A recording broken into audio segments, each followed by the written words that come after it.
പ്രിയപ്പെട്ട രക്ഷിതാക്കളോട് നമ്മളെ മക്കളെ തുല്യരായി കാണുക എന്നത് വളരെ വലിയൊരു കാര്യമാണ്.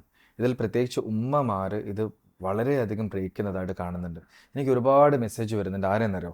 കല്യാണം കഴിഞ്ഞ മുതിർന്ന ആൺകുട്ടികളുടെ. അതിൽ അവരൊക്കെ പറയുന്ന ചില കഥകൾ കേൾക്കുമ്പോൾ നമുക്ക് സങ്കടം തോന്നിപ്പോകും. ഇപ്പോൾ ലേറ്റസ്റ്റ് ആയിട്ട് വന്നൊരു കാര്യം എന്ന് പറഞ്ഞത് ആൾ പറയാണ്, ആൾ പിന്നെ ജോലി കയറിയ സമയത്ത് പെങ്ങളുടെ കല്യാണം വന്നു. അപ്പോൾ ഈ പെങ്ങളുടെ കല്യാണത്തിന് വേണ്ട ഗോൾഡ്, ഡ്രസ്സ്, അങ്ങനെ വേണ്ട എല്ലാ കാര്യങ്ങളും എന്ത് ചെയ്തു ആൾ ചെയ്തു കൊടുക്കുന്നു.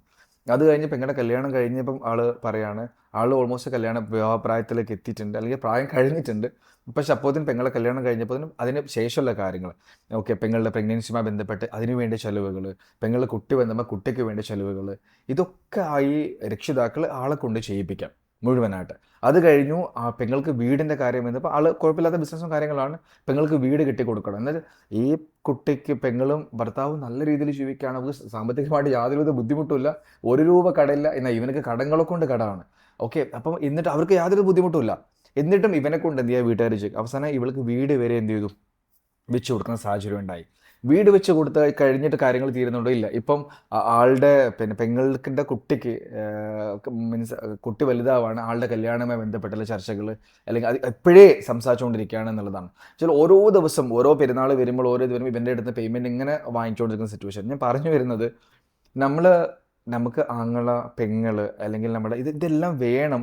നമ്മൾ പരസ്പരം ഒരുപാട് കാര്യങ്ങൾ അങ്ങോട്ടും ഇങ്ങോട്ടും ചെയ്തു കൊടുക്കണം. പക്ഷേ ഈ നോ പറയാൻ അറിയാത്ത ആൾക്കാർ കുറച്ച് ആൾക്കാരുടെ പാവങ്ങളാണ്. അവർക്ക് നോ പറയാൻ അറിയില്ല. അപ്പം നമ്മൾ അവർക്കൊരു കുടുംബം ഉണ്ടെന്നും അവർക്കൊരു ഭാര്യയുണ്ടെന്നും അവർക്ക് അവരുടെ മക്കളെ കെട്ടിക്കണമെന്നും അല്ലെങ്കിൽ അവർക്കൊരു ലോകമുണ്ടെന്നുള്ള ചിന്തയൊക്കെ ഈ വീട്ടുകാരെ ആൾക്കാർക്ക് വേണം. ഇത് എനിക്കറിയില്ല ഇതൊക്കെ എങ്ങനെയാണ് രക്ഷിതാക്കൾക്ക് ചെയ്യാൻ പറ്റുന്നത് എന്നുള്ളത്. സോ നിങ്ങളെ ഒരുപക്ഷെ ഞാൻ ഇയാൾ മാത്രമാണെങ്കിലെന്ന് എനിക്കറിയില്ല. പക്ഷേ എനിക്ക് ഒരുപാട് മെസ്സേജുകൾ വന്നതിൽ ഒരുപാട് ആൺകുട്ടികൾ ഇങ്ങനെ ചൂഷണം ചെയ്യുന്നുണ്ട്. എല്ലാ ആവശ്യത്തിനും ഈ കുട്ടി ആൾക്കാരെ കയ്യിൽ നിന്ന് ഇവരുടെ കയ്യിൽ നിന്ന് പേയ്മെൻറ്റ് വാങ്ങിക്കാം. അപ്പോൾ അതുകൊണ്ട് ഇവർക്കൊരു കുടുംബമുണ്ട്, ഇവർക്ക് മക്കളുണ്ട്, ഇവർക്കൊരു ലൈഫ് ഉണ്ടെന്ന് മനസ്സിലാക്കിയിട്ട് പ്രത്യേകിച്ച് പെങ്ങന്മാരിത് ചിന്തിച്ചിട്ട് എന്ത് ചെയ്യണം, അവർക്ക് അതിന് വേണ്ടിയുള്ള കാര്യങ്ങൾ ചെയ്ത് നമ്മുടെ ആവശ്യം എന്താണോ അല്ലെങ്കിൽ അത്യാവശ്യമാണെങ്കിൽ നമുക്കത് വാങ്ങാം. പരസ്പരം സഹായിക്കണം, നല്ലതാണ്. പ്രത്യേകിച്ച് പെങ്ങളൊക്കെ സഹായിക്കുന്ന ബർക്കത്ത് കിട്ടുന്ന കാര്യങ്ങൾ ഒന്നും ഞാൻ ചെയ്യേണ്ടതെന്ന് ഞാൻ പറഞ്ഞില്ല. പക്ഷെ അനാവശ്യമായി ഒരാളെയും ക്രൂശിക്കപ്പെടുന്ന സാഹചര്യം നമ്മുടെ കുടുംബങ്ങളിൽ വരാൻ പാടില്ല.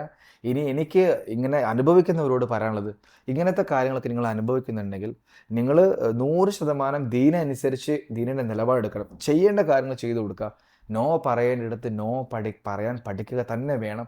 അങ്ങനെ ഞാൻ പറഞ്ഞു വന്നത്, എന്നെ കണക്ട് ചെയ്തിട്ട് ഇയാൾ പറയാണ്, ഞാനിപ്പോൾ ചില കാര്യങ്ങൾക്ക് നോ പറയാൻ തുടങ്ങിയപ്പോൾ എൻ്റെ ഉമ്മയും എൻ്റെ ഉപ്പയൊക്കെ എന്നെക്കുറിച്ച് വളരെ വിഷമാവുന്ന രീതിയിലാണ് സംസാരിച്ചുകൊണ്ടിരിക്കുന്നത്.